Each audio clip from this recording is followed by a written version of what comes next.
let's get started. Well, aloha mai kako, aloha ʻIhaʻiha kako apau.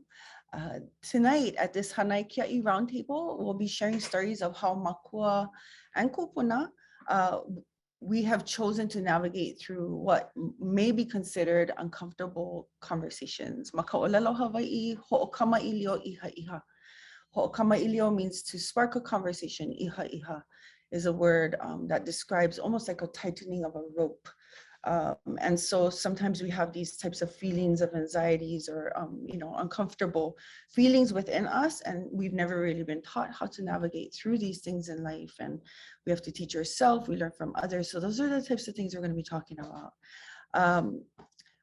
How do we talk about these things with our keiki, subjects like gender and sexuality, racism, suicide, death, and more. And then we'll touch on how, as mākua and kupuna, our guests here tonight have approached these subjects that have personally affected their lives and those of their ohana. And this session is a part of a series called Hanai Kiaʻi, raising the next generation of guardians and storytellers. And it's a passion project that I began to share with other ohana about how every family has a different path that works for them. There's no right or wrong path. And through this roundtable discussions that we have, this is our fourth one so far this year, we hope to kako'o, support, encourage other mākua and kupuna, those raising our keiki, to be good humans. And in turn, maybe these conversations will be easier to have through the sharing that we do. So without further ado, I wanted to introduce our guest tonight. I am so excited. This is like such a great panel because I know them very personally and they're very close to my heart. And the reason I invited them to be on this panel about uncomfortable conversations because they're just such incredible, inspirational people who have made it through so many things. We're joking that we've all had several lifetimes within our lifetime so far. So there's a lot that we can share. So first I have Kalani Ho'onikaido, and she's my business partner, Kahale Waka. She's a co-founder. She's a business strategist and systems integrator who has a proven track record of building sustainable businesses that not only survive but thrive. And I know this for a fact. Over the past 2 decades, she has provided senior financial leadership to large and small companies at various growth phases. And her experience encompasses both public and private companies, primarily within the agricultural, real estate, hospitality, and wellness industries. Her Hawaii upbringing taught her the complex intricacies of working and succeeding in a rich multicultural environment. Wanting more personal time after marriage and the birth of her 2 children, Kalani founded Nikaido Realty Group, LLC, a Maui realty management company for select retail and industrial properties. And later she served as the CFO for Hawaiian Farm Services in Kalamai. And when the medical cannabis industry came to Hawaii, Maui Wellness Group, the top scoring applicant in the state's merit-based selection process, recruited her to serve as the Director of Finance and Administration. After her husband's sudden and unexpected death, Kalani re-engineered her life and created the Nailena Consulting Group with offices in South Lake Tahoe and Maui, serving clients worldwide. She is also the co-founder of Kahale Huaka alongside myself. And together we began a thriving school of Hawaiian knowledge based out of East and Molokai. Aloha Kalani. Next we have Jantel Dudois Lindo. And she's a keiki aina Molokai. She's a council aide and Molokai community outreach specialist for Maui County Council Vice Chair Kiani Rollins Fernandez, with deep roots in the Molokai community. Jan is a community organizer, bridge builder, and fierce advocate who believes in the strength and resiliency of her community to solve its most pressing and challenging issues. She's a proud member of the Ola Hawaii cohort, active in the Paniolo Heritage Hui, and helped to create the first commission on healing solutions for homelessness in Hawaii. Jan is married to Hanale Lindo, who is the Assistant Fire Chief of Operations for Maui County. Together, they have 8 children and 15 grandchildren. Aloha mai, Jan. So stoked to have you here. And then finally, we have Hano Hano, who is always my guest on our panels. My husband, I think it's a nice balance. We have these really deep coffee talks, and a lot of it, the Hanai Kiaʻi episodes are inspired by these coffee talks that we have. So this is Hano Hano. Besides being a Hawaiian paniolo, he's also known as a Paniolo Prince. He became very well versed in other areas as well. His stern and no-nonsense upbringing and deep love for his home taught to him by his Duduaʻa family made it second nature to acquire skills in other fields of expertise. He's a Kiaʻi loco, a fish pond guardian, and from the years 2000 to 2022, he helped to restore and maintain Keawanui Fish Pond, an 800-year-old Hawaiian fish pond on Molokai, Hawaii, and is now restoring Ohalahala Fish Pond. As an avid activist and artist for Aloha Eina, he translates his passions and true life stories through hip hop and lyrical messages.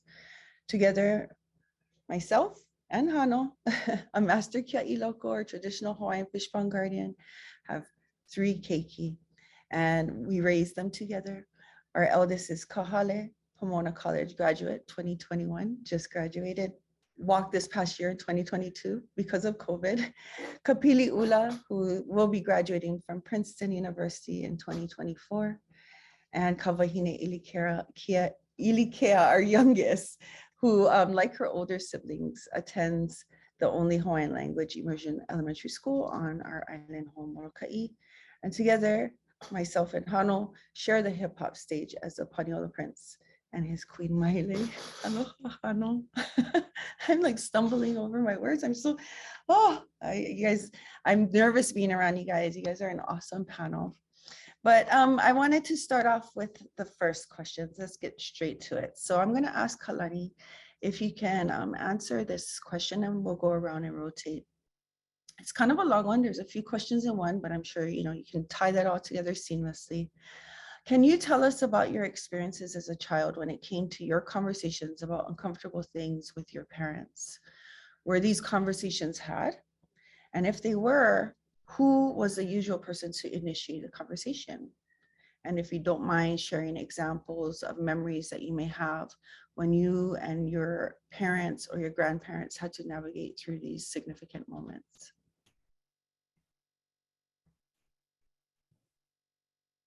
Hi, aloha everybody. Aloha. Well, this one, I could be fast on this question, which is why I think it is the way that I am, is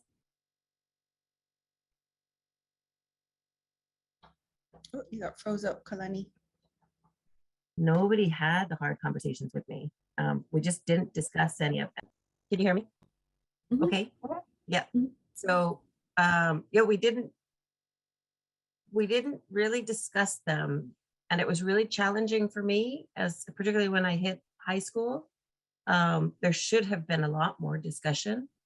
And we should have addressed the elephant in the room, if you will, but we never did. And unfortunately for me, I didn't ever find any mentors that would have been able to reach out and guide me in different ways. So I was pretty lost in high school and had to find my own way and sort of get out of my head, if you will, and start to reinvent, which was going to put me on a trajectory after I left high school and completely, it changed my world. But a lot of that I had to learn on my own as opposed to learning from my parents. So I take a very different approach with my children, and we've had some interesting history so far in their young life.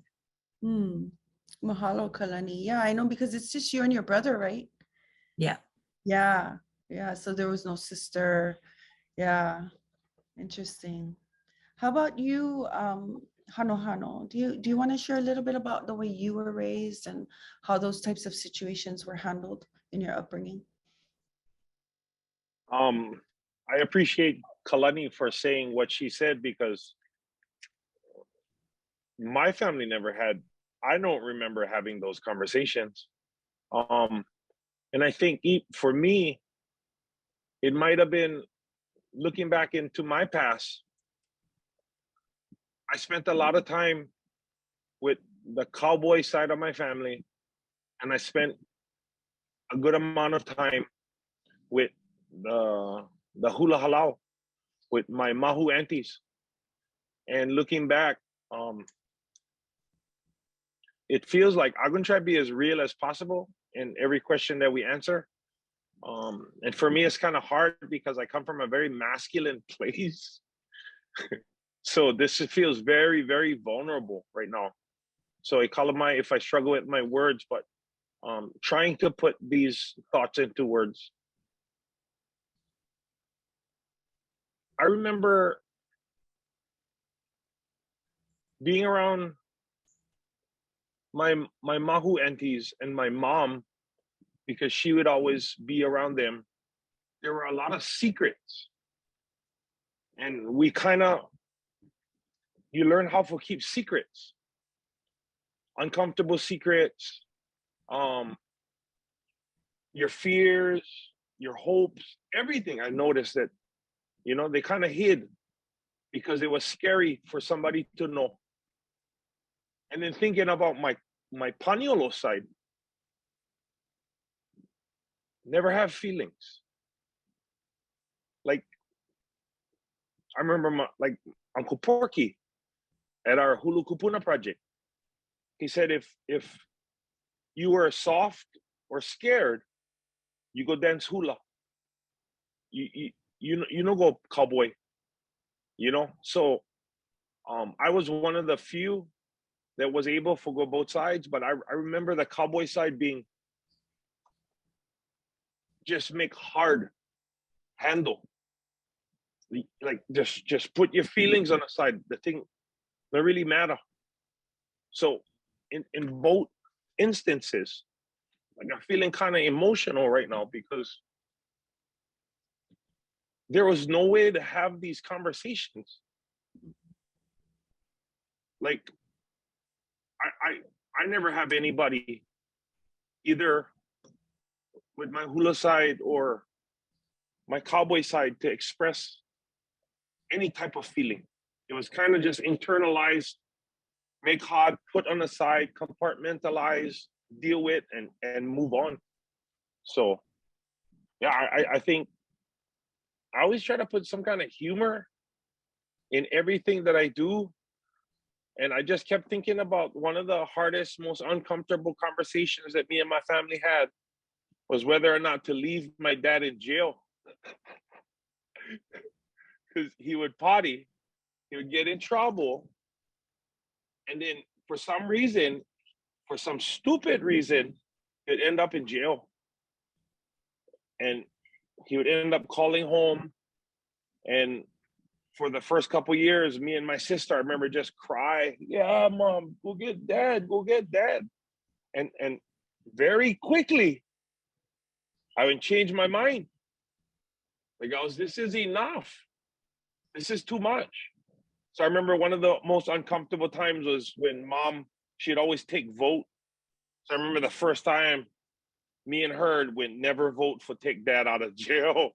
We just leave him.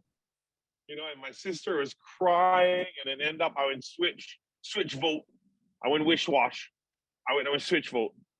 I would pull out my dad, but I think that was very uncomfortable, and then we treat it as lightly as possible, but thank you. Yeah, mahalo for that, Hano. I mean, it is a very vulnerable thing, and I mahalo you for going there and talking about it. And the interesting little bridge that I want to build here is that Jantel, our other awesome guest, is Hano's first cousin. And so they were raised by the same paniolo uncles, the same mahu aunties, the hula halau. And so they had the same people that were raising them, same mākua, same kupuna. Their mom and dad are brother and sister, so their parents raised each other's kids. And so we were talking about how because Jan is the eldest, the hiapo and wahine, that her the way that she received, or this these conversations happen were quite different than what Hano experienced being a Kane. So this is Jan, and I would love to hear what you have to say, Jan, about these types of experiences growing up. Aloha and mahalo for including me. You know, when Hana was talking, it was like, oh, like somebody was playing a movie screen in my head, and all of a sudden I was sitting here going, I don't remember that part of the movie. You know, it's interesting because I started laughing because I think it's our family's way of deflecting the stuff that we're not comfortable, or like we feel like is like kapu for talk about. And so I started laughing, but then as he started talking, I started tearing up because I never knew that about him, you know. And like you said, we both grew up in the same household, in the same experience. I think on the other hand though, my mom came from a generational Mormon family. And so the contrast between my Mormon Hawaiian upbringing and my Paniolo Hawaiian Mahu upbringing was both amazing and difficult. Always had contention between my mom and dad, and those two sides. I want to agree with both of these guys that we never really had those conversations. Nobody said, come, let me sit down and talk to you about getting pregnant. Come, let me talk to you. It means to be, you know, different gender orientations, or some of the stuff that like the kids come home and tell me, oh, Grammy, we're gonna have conversation about gender orientation, and I'm like, what the heck is that, right? I mean, what do you mean? So I guess even this conversation is bringing me out of my comfort zone, and I'm a public speaker and I talk about all kinds of stuff. But what I mean about bringing me into expanding myself is I didn't see the uncomfortable parts of not being able to talk about difficult situations, because as the eldest, and a girl, I was treated like a princess. So when difficult secrets was being talked about to me or around me, I just was exempt from the fallout. To ride, I wanted to be with the boys and experience the hard, difficult, tough stuff, but I was exempt from the punishments. So I never have to, I could have all the good stuff without the punishments. And I guess naively, I never really saw how my younger cousins and brothers were being challenged by that. And so what I did want to include though is there's such a push in our modern day for our kids to know everything. Let's expose them to stuff early so that they can make good decisions. Let's make them feel comfortable in who they are and what they are. And I have no problem with that, because I think that conversation about difficult stuff is super important for the stability of both the child and a family. What I have a difficult time with is institutionalizing these conversations. And I love that as we grew up, even though we weren't exposed to our family having these conversations with us, I think Hannah will agree that as an adult, we have no problem talking to our family about anything and everything, and talking about like totally straight up, whose baby is that? Who you pregnant from? You know what I mean? Like, hey, you having one affair with this person? You know, I mean, my cousin, me. I got pregnant. I have 5 children. They get different fathers. Nobody ever in my family had a problem saying to me, "Hey, who's the father of this kid?" You know, and I didn't have a problem answering it because it didn't offend me. So even though we never talked about it, there must have been some kind of love bond and some kind of security within our family that encouraged us as an adult when we were mature enough, whatever that means, to be comfortable enough to have it now and to raise our children to be able to have That's a it. huge light bulb right there, because I see that in you guys, ohana, is that if you guys have something to say, you guys say it straight to each other's face. And that's how your family is. And it's, you know, it's admirable. But Hana will joke at the same time, that thing hurts sometimes, you know what I mean? But you guys all do that, even him. And I think I've always looked at it as a gift, right? Because when we're in situations like in life, and something comes up and somebody needs to really be set straight or talked to or confronted, who are the people we go to? Jantel and Hano. It's true. And I think it's because, like how you said it, it's the love factor, is that you were raised in an environment that no matter like what curveball was thrown your way, the love was so strong in your ohana, and it still is. So that's really beautiful. Mahalo. Babe, Maile. Yeah. I just wanted to say one thing to add on to Jen. I agree with everything she said, and I agree that we were super blessed, because as we talking about uncomfortable things, like Jen said, there wasn't too much. We were lucky. I consider myself very lucky, because my papa laid an amazing foundation, and most of the trouble was very manini, you know, was very manini. So we were able to deal with it. But just answering the question, we never have that kind of conversation. But luckily, yeah, with Papa there, never wasn't too necessary at the time. Only when he was gone, then we needed him more. So I mean, I wanted to touch a little bit more on like the fact that your aunties, your mahu aunties that have played a huge part in raising you guys, were those conversations had? Like, you know, if you're not comfortable answering it, I'm wondering if those conversations were ever had, because I know personally as a parent, I decided to have those conversations because there's mahu in my family, and in Hano's family, and so I wanted my keiki to understand. So, but it wasn't something that my parents ever talked to me about. It was just like, oh, she mahu, you know, or he mahu, or you know, and that was it. You know, and that for them, it was uncomfortable to talk about. So I'm wondering if those conversations were ever had with you guys to explain what mahu means. Not to me, not to me.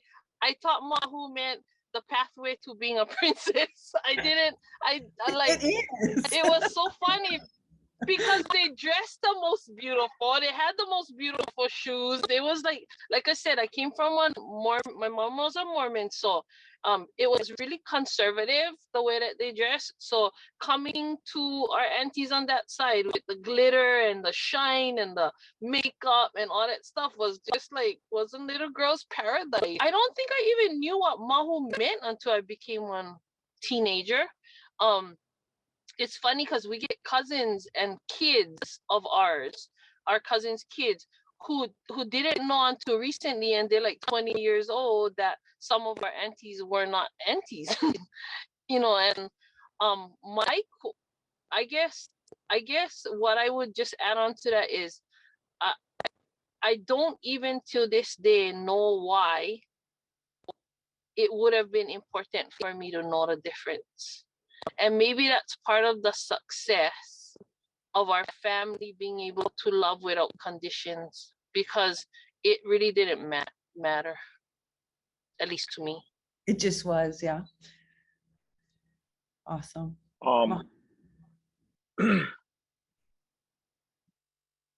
It wasn't explained. You just kind of knew that was my softer cousins, you know. What I did know is that whoever teased my cousins, I had an issue with. for whatever reason you was teasing them for their gender preference, the way they dress, anything like that, because I love them, I would defend them no matter what, no matter against who, whatever, you know. And again, like Jan said, my mom explained it a lot to me growing up because I was a mama's boy and I would hang with her and she would always be with my auntie Moana them. So because I wanted to hang on to her, I would be hanging around with my mahu aunties. And so I always knew that some of my uncles was born one kane, but there was wahine inside.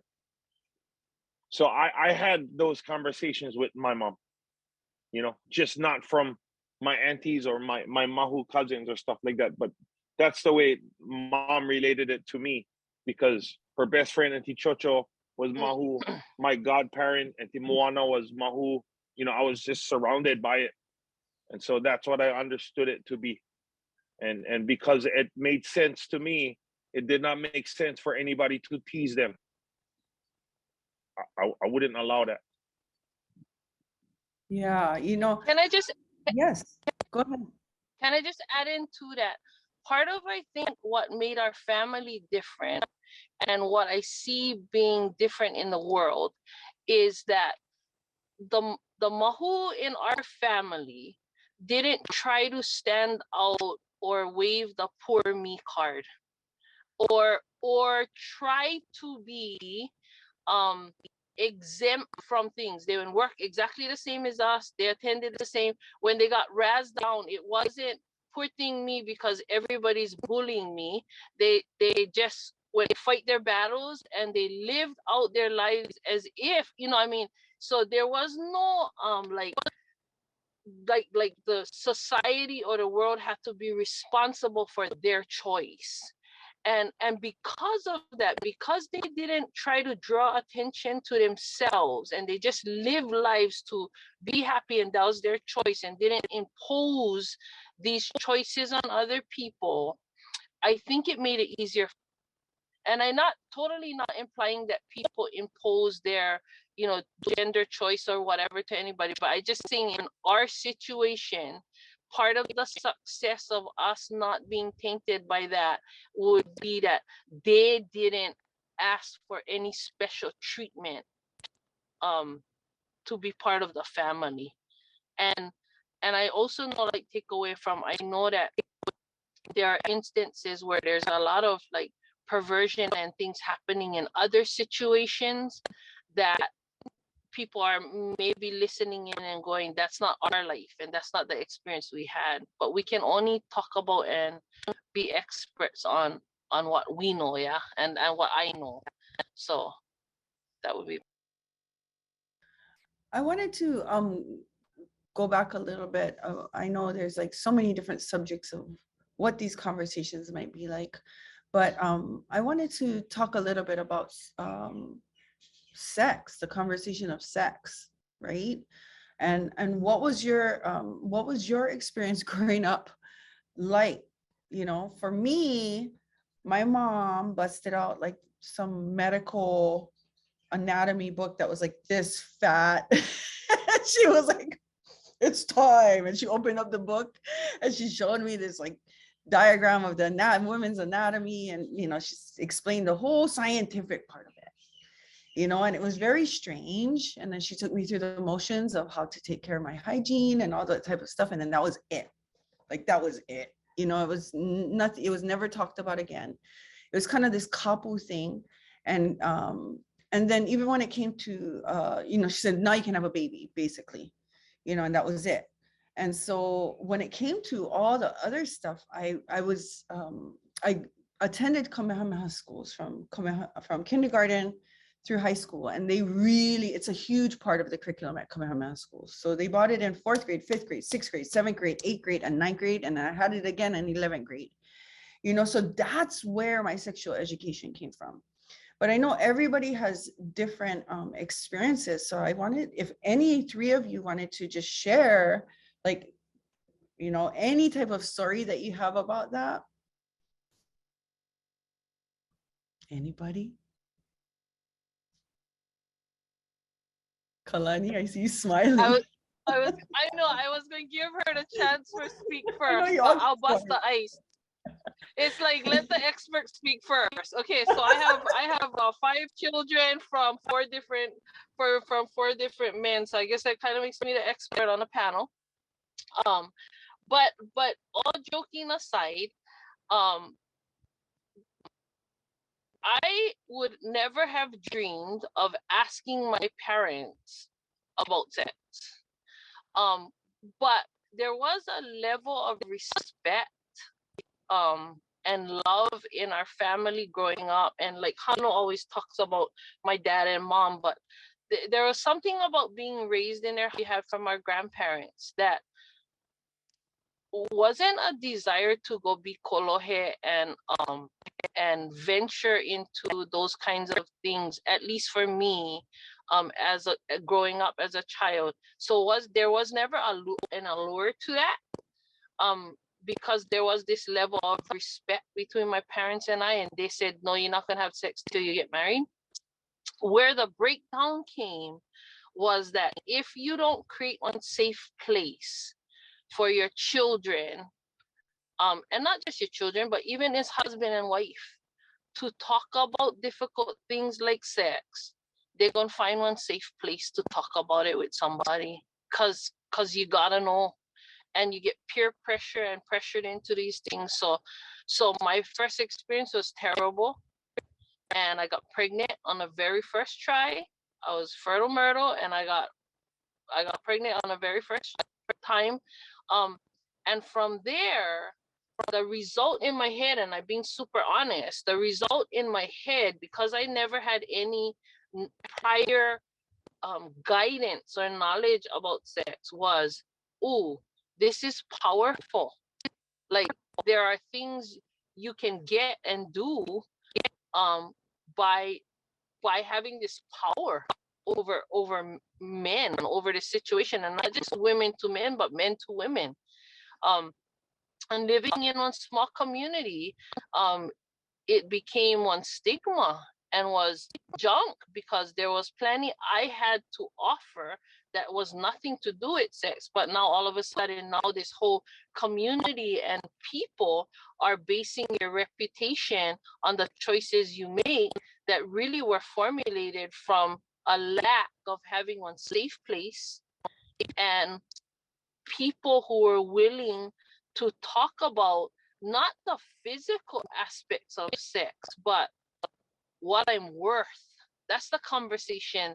It wasn't about the clinical or how you do it or what you do or what happens. I think it was more about like how valuable I am, how worthy I am, how much I worth, that I didn't need to make those choices. But I don't think I had a safe place. And so I created this whole scenario about what it looked like, and I have to be honest in saying that if we're going to talk about being uncomfortable, plenty times I think with our children we should share the parts of ourselves that had those junk experiences and give them one insight and create one safe place, because I never had one.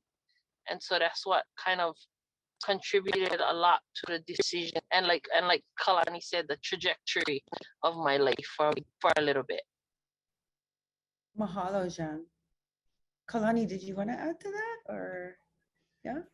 Yeah, Jan, I appreciate your vulnerability here. So for me, again, this was, nobody talked to me about anything. So I really was, and I didn't have I didn't even talk about it with girlfriends. We weren't very open in my family, you know, free, if you will. So there was a lot, I mean, everything was very private. So it really was a disservice. And a lot of it was not learning. My parents were divorced. My mother didn't date. My dad had a lot of friends. So I never really had a role model of what does a healthy relationship look like? What is it? What is a real partnership? What is love? How do you do that? And it was just really what you picked up from the older kids, right? So a lot of years to be able to figure out how to have a healthy relationship that honored myself and honored my partner or whoever I was with. And I think that I should have had a better foundation, or I wish I could have had a stronger foundation. I would have been, I think, a little bit more secure as myself as a human in my younger years. So it was just very, very confusing, and not knowing how to interact in those situations. You're not sure of what your worth is, or how are you supposed to behave, or how do you interact in those instances. And so I think it's really important to have those conversations and give the guidance and foundation with your children now in a way that isn't, we're not best friends, so I don't think you have to have those kinds of conversations, but from a mentoring perspective or guidance or role model on what it's all about. I think that's so important and so beautiful to watch when you have wonderful relationships and partnerships that are respectful. And what a big difference, because I've had both. I've had the beautiful marriage. I've also been in an abusive relationship. And I think had I had, not the same person, totally separate, had I had a different foundation, I wouldn't have done that. I wouldn't have even gotten myself into that trouble. I wouldn't have gone down that path, I think. And I think that that ties right back to like how Jean was saying, like the love factor, right? What did we have the conversation about love before we talk about everything else? What does love even look like? And so like, we mentioned like, Jean and Hano, they were raised in the same type of circle of ohana, plenty love. Me and you were raised a little bit more like me and you, kalani, where like, I love you wasn't words said in my home. And so that was an uncomfortable conversation. My parents never explained what love was supposed to look like because they had a hard time showing it themselves. And so, yeah, it trickles into all of these other misconceptions of what other things are supposed to look like, because you never had that strong foundation of what love and modeling, having someone model that for you. But that brings us into ohana. You want to add, Hikino? Yeah, I think this is very important. That's why.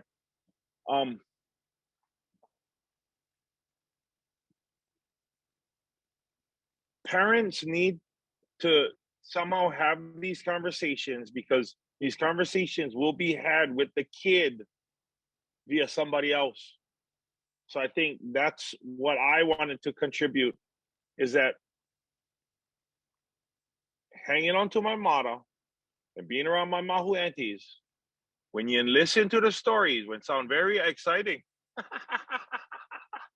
when sound amazing, and this wasn't the right time for a little kid for hear this good stories, and like we just talked about trajectory, yeah?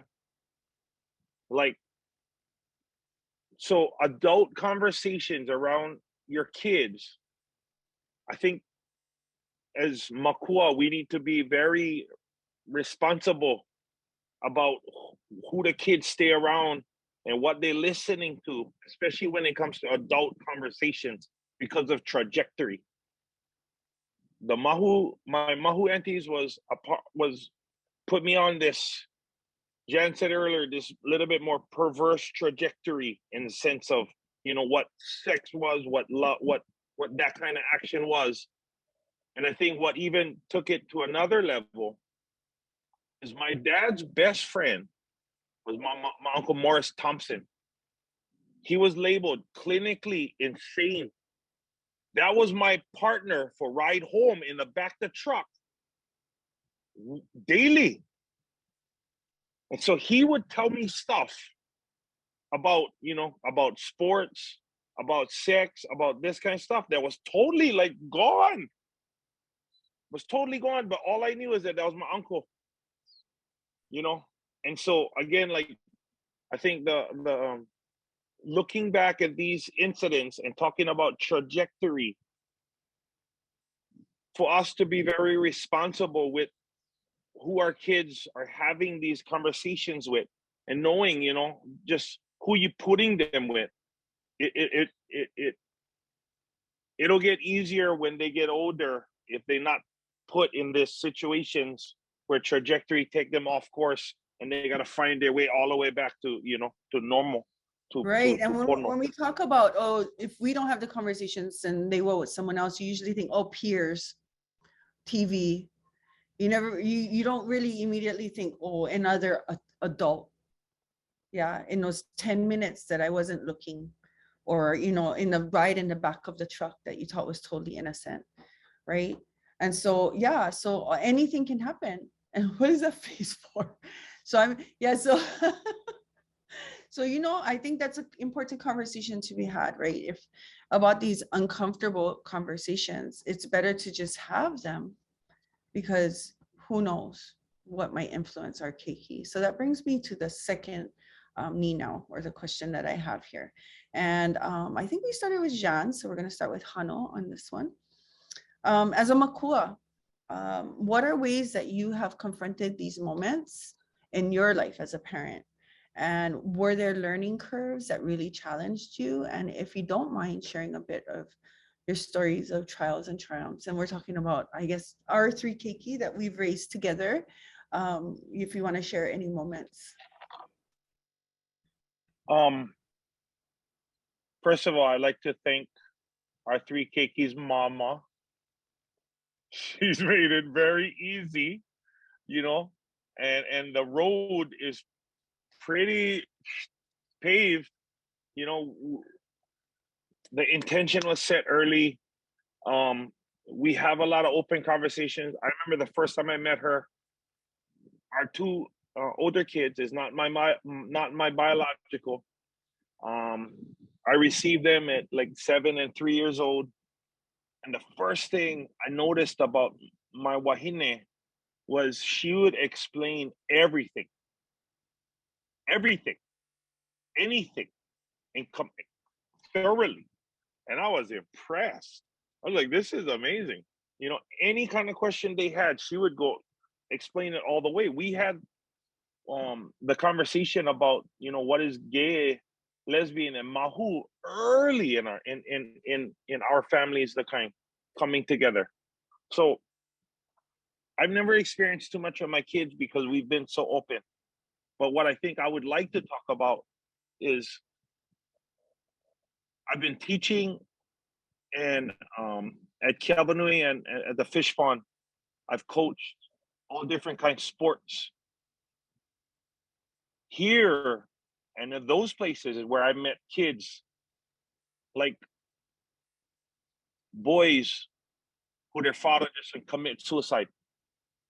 And now they're playing football and I coaching them up and they fatherless.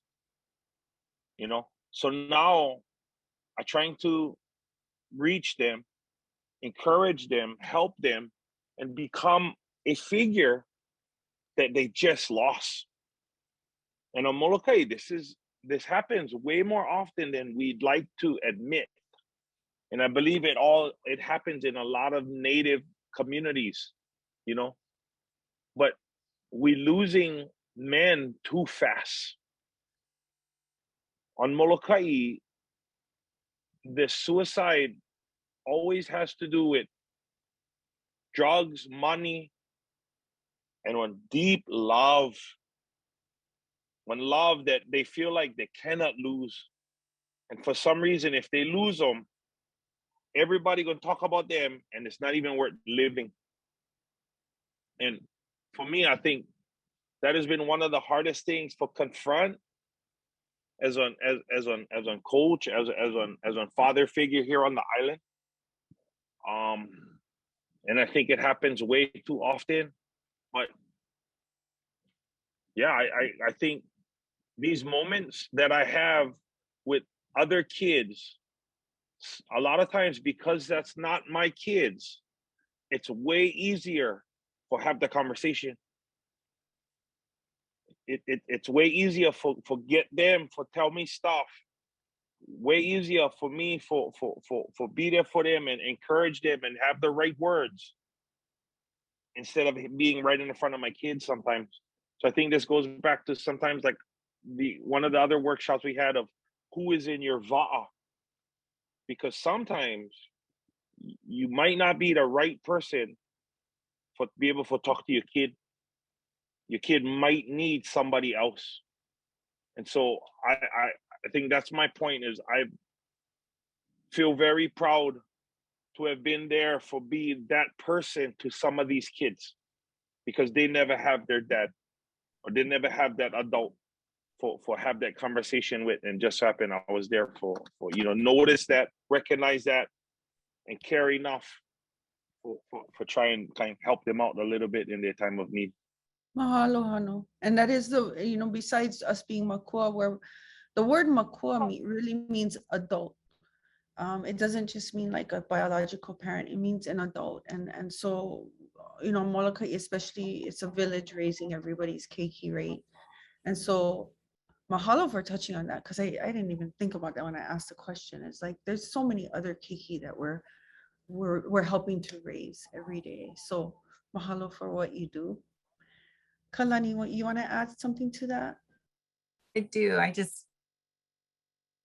Because I'm a widow and my children, we don't have our dad, right? So that for me, there are things that I cannot do for my children, no matter what. And father-daughter dances or talking, giving male energy for my boy, or, male energy for my daughter even.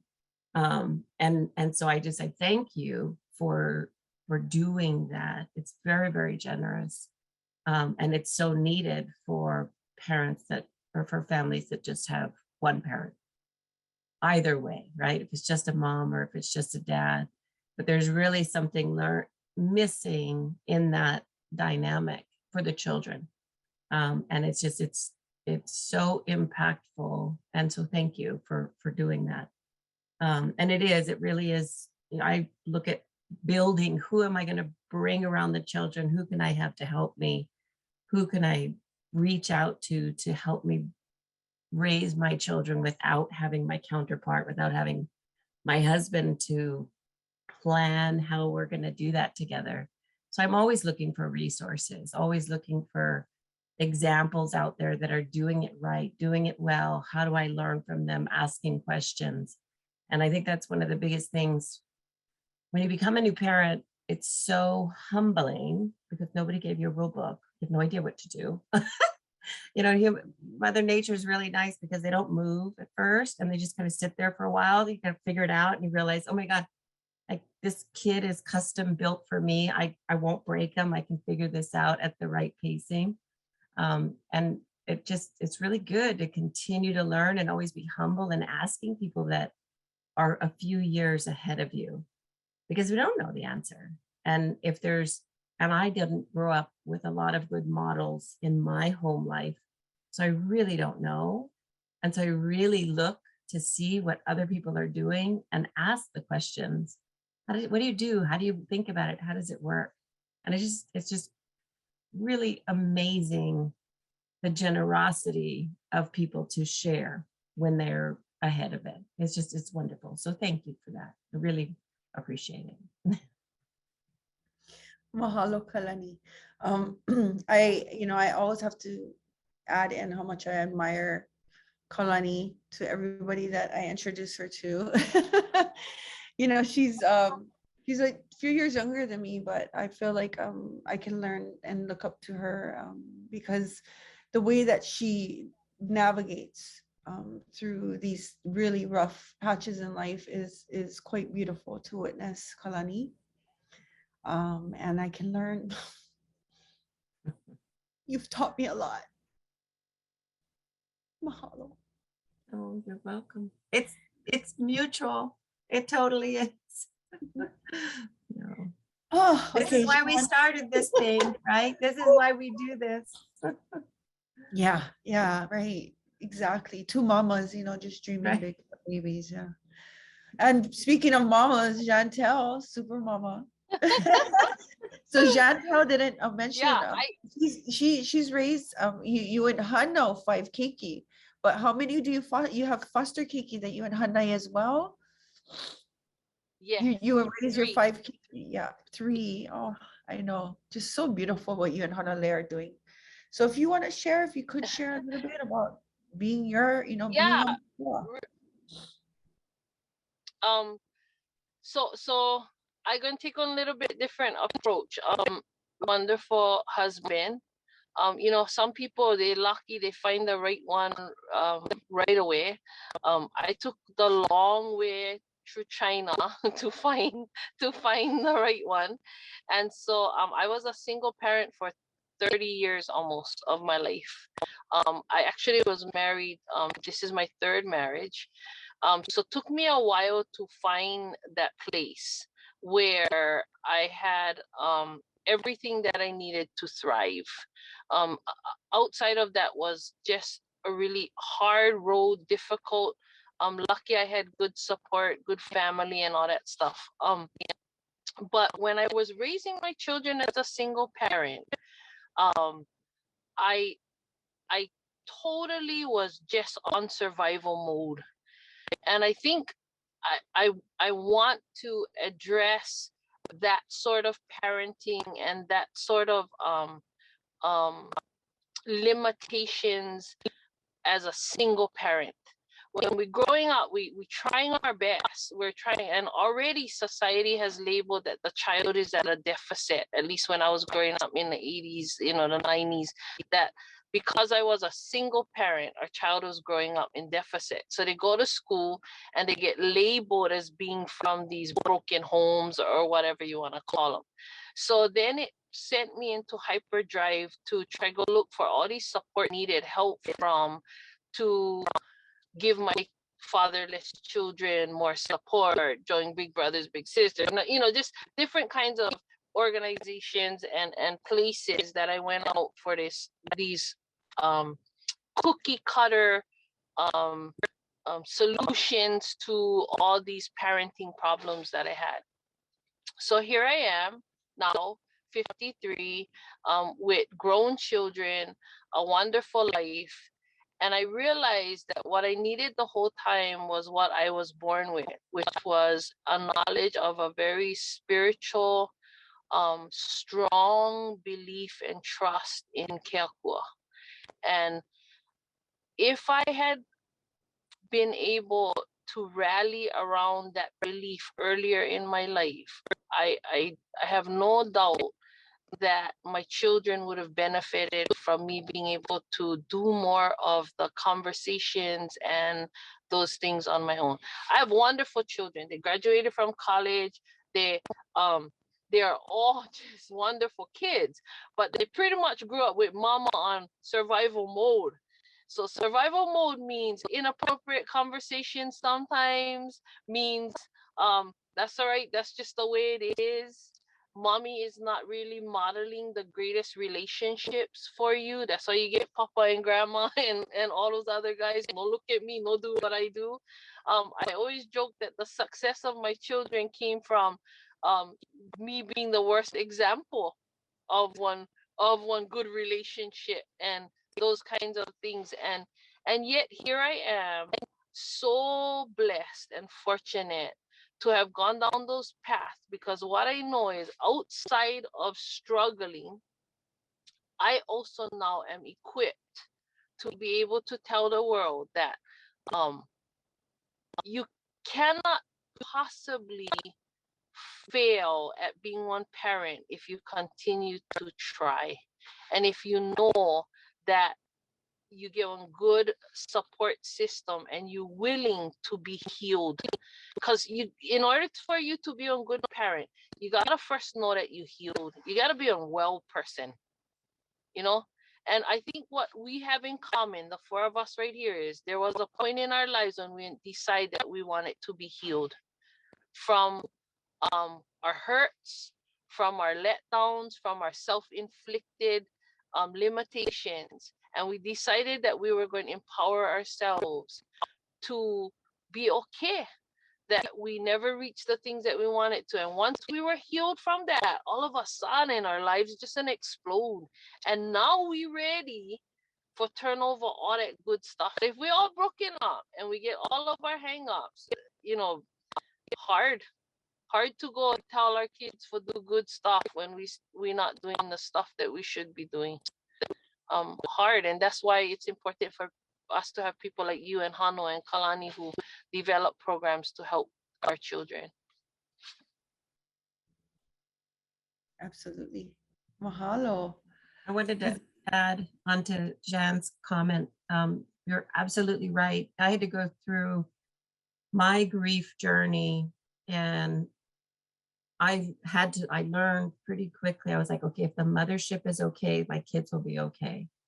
I have to work on myself. I have to take care of myself. I have to heal myself. I've met other widows that did not do that, and they haven't been able to heal or move. Or I mean, this is I work at this every single day, but it's also, I see the benefits in my children. I see that, you know, me taking care of myself and bringing myself to this place of just, but I think I'm the best I've ever been mentally, because of actively working on all of the healing. And I see that benefit in my kids and the way that they respond to the hard things that we have to go through and the hard moments. And it's really very, very beautiful. And if there's any single moms in the audience, I encourage you, find support, or moms in general, right? Just self-care is so important, and taking care of yourself so you have enough to love and you have enough to give. And one of the most important things I did after I lost my husband is I was like, oh my God, I grew up with a single mom, and I was like, okay, I'm going to do this differently, because that was really challenging. It kind of sucked, honestly. I was like, I got to figure out how to do this differently. And so I just was real specific on the things that I was going to do.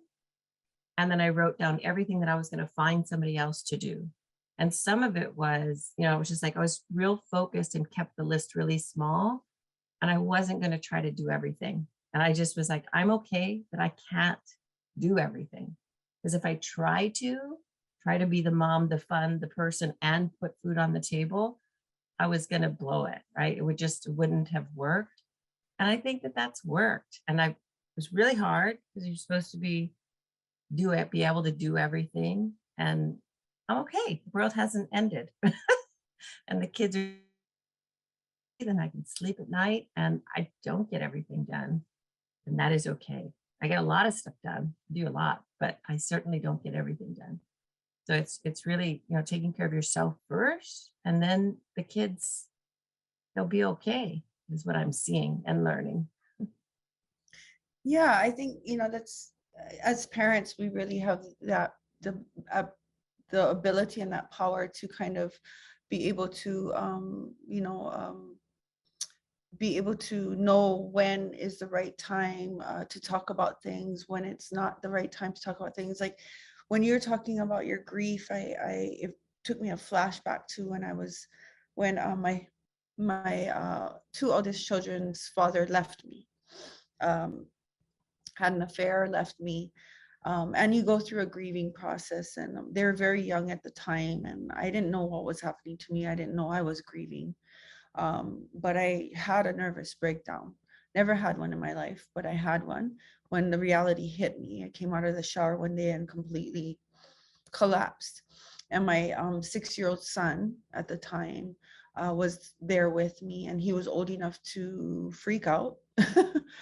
And and so that was a huge pivotal moment in my life, because I had exposed him to something that I wished I didn't till today. But because I did, in retrospect, at that moment, he stayed with me, he comforted me, and his words till today ring in my ears. And he said, "Mommy, I can't be happy if you're not happy."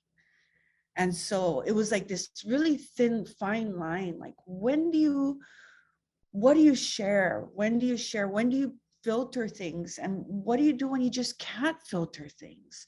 And you're just human, and you have superhuman moments, right? And so that, I guess, you know, you don't have to answer this, Kalani, but it kind of triggered these thoughts of like, how do you even begin? How do you even begin to have these conversations when they're just babies, but they still understand emotion and they know that mama is in deep pain? Yeah, it's a tough one. You know, really one of the things that I've been really careful about with my son is making sure that we don't call him, now he's the man of the house and now he has to take care of. And really my conversations with him are always that he's my boy. My children were young when we lost my husband. They were 5 and 6. My daughter had just turned 5. So babies, and really wanted them to, my son still has taken that burden on his own, just in terms of it's his personality, he's a caretaker, but I don't let him when we have those conversations and he goes, no, this is my responsibility. I say, no, this is mommy's job. My job is to make these types of decisions or do these types of things for us. Your job is to be my boy. You're my son. And so we really constantly have to reinforce that because I don't want him to lose his childhood. We lost his father, but I don't want him to lose his childhood, and his job is not to take care of me. They see me cry and they know that I'm sad, but I also talk about, I'm sad. My situation is different than yours, Maile, but I cry because what an amazing gift I had of such an amazing love. And I feel this pain because of Daddy. And that is hard for me. And what a great gift. And it's okay if we hurt. But they also see me laugh. They also see me move forward. And we're conquering the world right now. You know, they've seen me do all these things, but they also see me deal with that. Yeah, this hurts. And it's okay because I don't know how this will work when they're older. I'm hoping that we don't have any major, when you grow up losing your parent young, as you mature, you relive it. We call it regrief. So both of my children, when they hit 8, it was like the first time that they really cognitively realized that their father was gone forever. And so we had to go through the grieving, the moment of losing their father again at 8, 3 years later. 3 years later. And I hear that we'll continue to do that when they get a little bit older.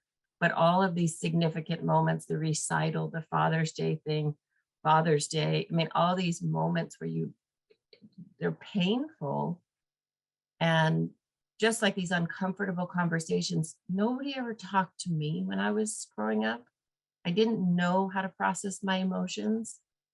And so I was pretty wired when I was in high school, and I had a hard time expressing myself. And so how that's flowing through with what I'm doing now is teaching my children that emotions are good. Emotions are nothing to be scared of. It's okay to cry. It's okay to be angry, but we have to do them effectively. And we have to process through those moments. Oh, I don't get it right every time. And sometimes on big emotion days, I know they're trigger days for me. So I have to do a lot of prep work to make sure I don't get short. If I do, because my emotions are high, we call it for what it is. I screwed up. I'm sorry. I should do better, or I will do better next time. Tomorrow's a new day. But we don't ignore it and we don't run away from it because we have to deal with it. That's life. I look at my kids and they're so young to learn these lessons that a lot of adults don't learn.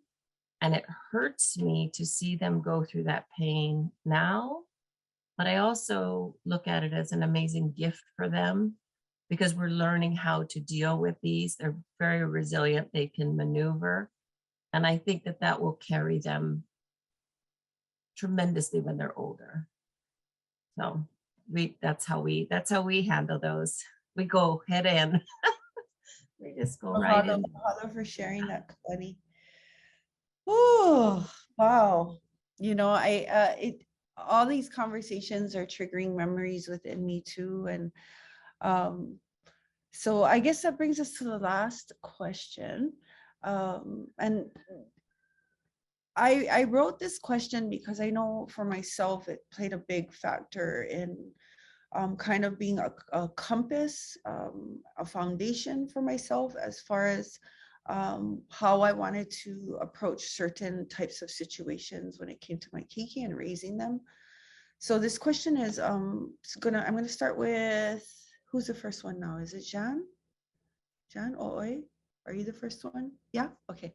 So are there cultural or traditional, not necessarily cultural, but even just traditional approaches to communicating with your keiki that guide you in the process that maybe you weren't raised with or were raised with, or you decided, hey, this kind of makes sense to me, and you use it in the process of initiating conversations with your keiki. And if there's any, and after that, if there's any advice that you would like to leave any of these mākua or kupuna with. So, shucks, thank you for that question. I probably the oldest on this panel, so I'm a grandmother now. So my approach to parenting is more grandparenting than parenting. When I try to think back about who I was as a parent, like I said, I was really on survival mode, sort of traditional cultural stuff. I cannot tell you where one began and the other left. It was totally just flying by the seat of my pants and doing the best that I could to keep my head afloat. But right now, to answer that question, there is a couple things. If you were to ask me what traditions or legacies or values Hano and I were taught in our family, what I would say is there are two main things that we were brought up with: love for family and love for God. Right now, my approach, absolutely without fail, is complete trust in Keakua, in everything that I do. When I talk about how I'm going to navigate through difficult situations, or about sex, or talk to my grandchildren about bullying or gender differences or being mahu or those kinds of things. And I know this sounds crazy, but I have decided in this point in my life that if I go and take one approach where I believe in Keakua and all things spiritual, then I just have complete trust in that, in the timing, in the wisdom, and in the consequences of what's to follow. Like with suicide and dealing with relationships and dealing with differences of opinions and the way we communicate with each other, we're not going to have 100% success rate in every single thing we do.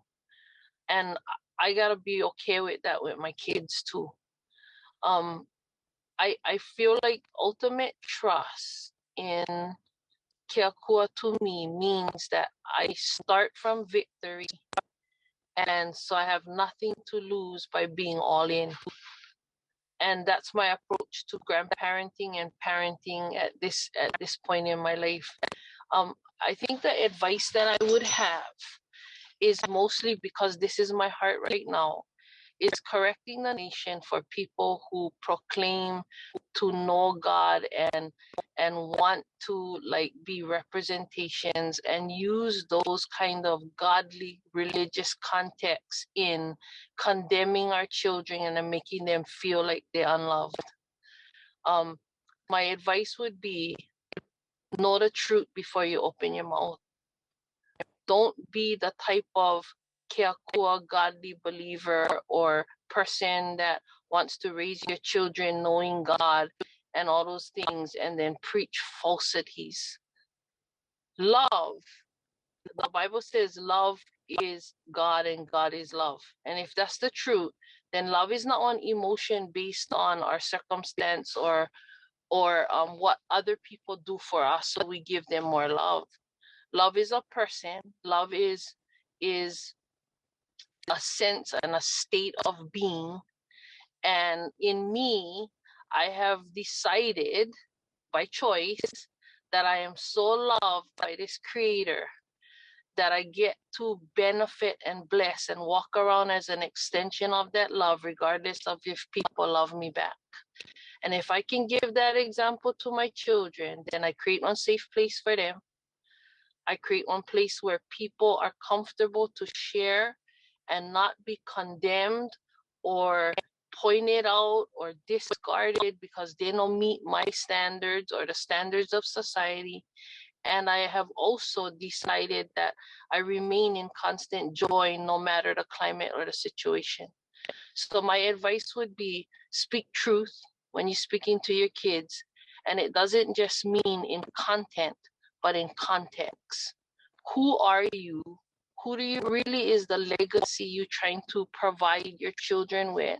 And by all means, stop preaching things that is false to them and create one community where we all can truly live aloha and not just use that word as some token Hawaiian phrase to try and make things all good. You know, it irritates me that people use aloha and pono in conversations all the time and have no clue what they mean. Our children need honesty, but more than that, they also need foundation and identity. And that gonna come from the way we model it. So that would just be my 2 cents.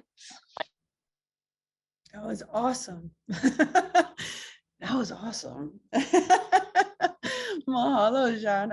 I can listen to you all day. And I think it's because you walk the talk. You walk the talk. And so it's real easy to listen to you. So mahalo for your truth. I appreciate you. Who would like to go next? Hano, we'll give Kalani a little bit of time. Are you ready to answer this question, Hano, about cultural traditions and advice? Yeah. I keep thinking back when I was a kid, and the only thing I wanted was my father's attention.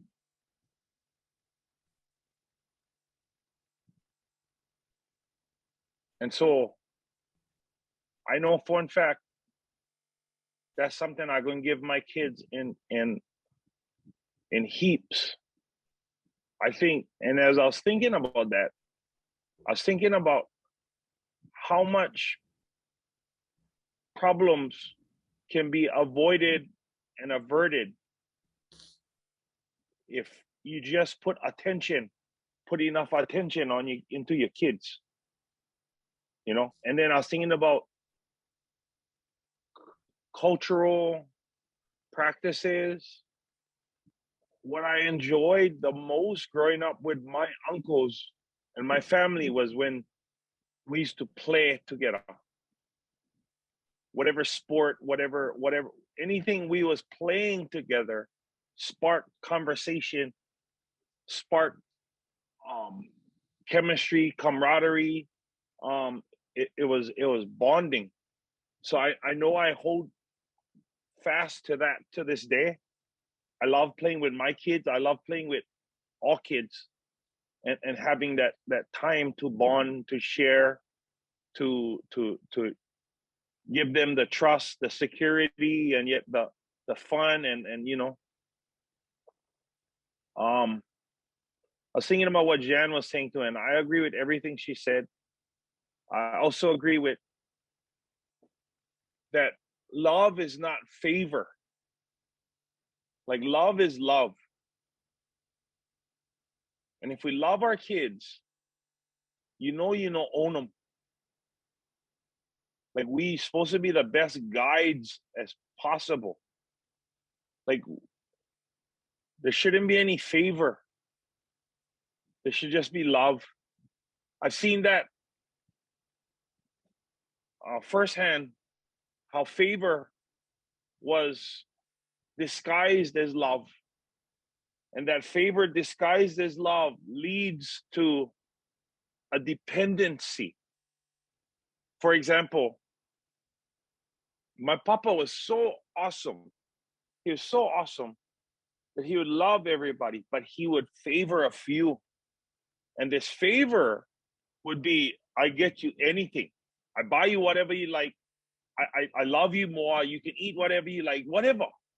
And this favor was so strong that if you had it, like you would feel empowered, you would feel lucky, you would feel happy. And if you never have them, you would feel discarded almost. Like when we talk to some of my uncles. And so that I would like to avoid at all costs too. Like I like love the same. I like my son and my two daughters experience the same love. Not I love one more than the other. You know, I like the nephews or whatever kids I coach to know that I love you guys the same. And I'm on favorite, because that can cause more uncomfortable situations, you know? So I just wanted to add that in. And I think that putting a lot of attention on your kids, make them ono, for like seek your attention even more, be more open to whatever you're telling them. And again, like what, you know, me and Maile, we've learned over the years is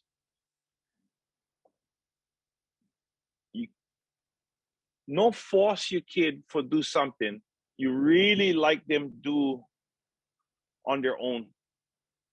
If you keep forcing them to do something, when they get the time for choose whether or not I want to do it or not, they might choose I don't want to do it. So it's always good to give them ideas, ask them, show them, you know, different things that might turn them on, but stay away from forcing them, you know.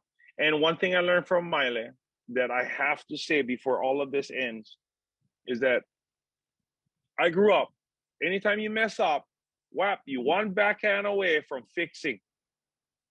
And like, we'd like to say, oh, okay, we come from a tougher generation because the one before that was couple backhands. The one before that was 3 backhands. But I will go to my grave because of what I learned from my wife and my kids, that we don't need hit for them learn. You can explain well enough for them to understand the severity of the situation, how wrong they were, and what they got to do for make right.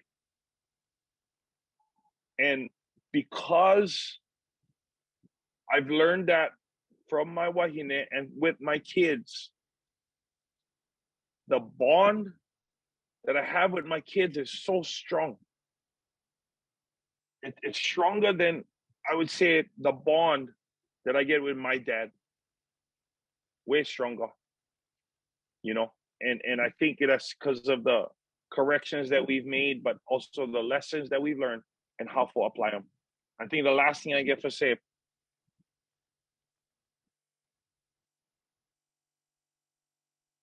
love, love, love, love, love. That's it. Mahalo, Hano. Kalani. You want to add I'm something? always mesmerized listening to these two, so I forget. I'm actively listening, so I didn't think about what I was going to say. For us, I think what I've done the last couple of years has been real intentional about creating ceremony or tradition around our hard days, our trigger days, the day that we lost my husband's birthday, a couple other days throughout the year where we hold the space, not in a poor me situation, but more in celebration on Stephen's birthday, it's actually now it's our family birthday. And we're so grateful for his birthday because that's how we came to be. And so we hold those space to be able to share feelings that we have or need, or just recognize. And we don't force the conversation, but it is an opportunity to kind of structure targeted moments. To me, it's really helpful. I usually try to take those days off, hold a lot of space. We work on being together, do something fun. We go for hikes or whatever. I think that's been really important for us. When we go home to Maui, we go to the beach and we do our ceremony, we do things. And as a way for them, I'm hoping when they're older, when they need it, when they need to be able to connect with my husband, they have a way, at least out of ritual. It may not be perfect, but at least they don't have to search for that. And they have a way to be able to do that, to work through those feelings when they need to do it on their own. The other thing that we do is I'm real intentional about creating connections that we can enjoy till I'm 120. I've told him that's the deal. I'm supposed to be here till I'm 120. So we look at and we kind of cultivate sports and activities that we like to do, that my dad lives with us now. And so we have 3 generations. We all go ski together. We go scuba diving together. We started doing yoga so we can do those things. And for me, I'm looking at what are the things that I can be active with my children for the next 50 years and as a family together. And I think it'll be so wonderful because they'll remember my dad doing it with us. And so when I get to be grandma and I'm doing it with their children and them, I'm hoping that we can continue to develop our bond, and it'll be at sort of a foundation that maybe will ebb and flow. We won't do it as much as we do it now, but we'll ebb and flow and can kind of come back to that. And I think it's so important for families to intentionally build that. Not how I grew up. There wasn't any intention to creating a lifetime of connection. And so, and I think that's a mistake. So that is something as an advice is to be, you don't have to be sports, but there could be something that you cultivate when they're young, so that thinking of it, that this is something that I'll do when they're older or when I have grandchildren. I think it's so beautiful. And it's so fun for me to talk about that with them now. It feels very secure and very grounding for us. Our scenario is unique in that we've had to reteach ourselves to believe that there's a long future, because losing my husband so suddenly, it really felt very short term all of a sudden. So I kind of am very intentional about talking about things for 120 years or 80 years and trying to stretch that out even for myself. But I think that's been really beautiful. And my advice to other parents is just there's no fear in asking questions or asking advice. If you see somebody doing something that you like, go ask them, go tap them on the shoulder and say, how do you do this? What did you think about? Because they have their stories too. It wasn't perfect, but they've also learned. And the ones that are older than you, they get to see the beauty of, were my decisions correct or not? Did it work? Because you don't really know. And it's just this grand experiment. So I always like to look at, the mentors ahead of me. And it's very humbling. And I don't know all the answers and I'm going to screw it up, but I'm going to keep on asking. And so just enjoy the journey, because it's an adventure.